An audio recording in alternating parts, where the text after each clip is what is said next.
called out earlier that the point of object-oriented programming is to help define a real-world concept in a way that the computer understands. Defining a real-world concept in code can be tricky, so let's look at how we might go about representing a concept in Python code. We'll take it step by step and keep it simple. Let's take our apple example from earlier. We could use this code to define a basic apple class. Class apple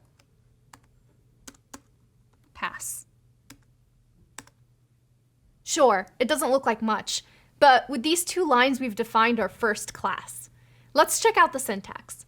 In Python, we use the class reserved keyword to tell the computer that we're starting a new class. We follow this with the name of the class and a colon. The Python style guidelines recommend that class names should start with a capital letter, so we'll be using that convention. In this case, our class is called Apple. Class definitions follow the same pattern of other blocks we've seen before, like functions, loops, or conditional branches. After the line with the class definition comes the body of the class, which is indented to the right. In this case, we haven't added anything to the body yet, so we use the pass keyword to show that the body's empty. We can also use the same keyword as a placeholder in any empty Python block. So, how might we expand our definition of the Apple class? Well, it would probably have the same attributes that represent the information we want to associate with an apple, like color and flavor. We can add that information like this.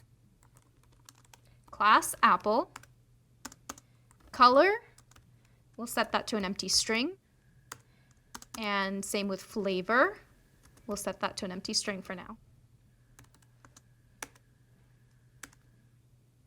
So, here we're defining two attributes, color and flavor. We define them as strings because that's what we expect these attributes to be. At the moment, they're empty strings since we don't know what values these attributes will have. See how we don't need the pass keyword anymore now that we've got an actual body for the class? Alright, now that we've got an apple class and some attributes, let's see our apple in action.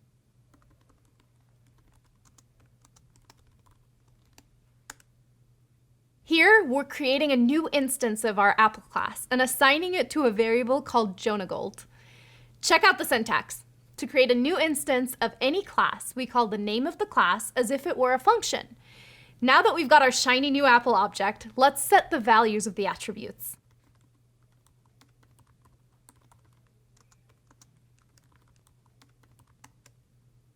Alright, we've just set the color and the flavor as string values. To check that it worked, let's try retrieving them both and printing them to the screen. Print jonagold.color, print jonagold.flavor. The syntax used to access the attributes is called dot notation because of the dot used in the expression. Dot notation lets you access any of the abilities that the object might have, called methods, or information that it might store, called attributes, like flavor. The attributes and methods of some objects can be other objects and can have attributes and methods of their own. For example, we could use the upper method to turn the string of the color attribute to uppercase. So print jonagold.color.upper. So far, we've created one instance of the apple class and set its attributes and checked that they are now correctly set. Now, we could create a new instance of the apple class with different attributes. Golden equals apple. Golden.color, we'll set that to yellow.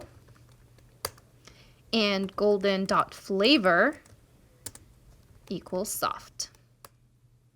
Both Golden and jonagold are instances of the apple class. They have the same attributes, color and flavor, but those attributes have different values.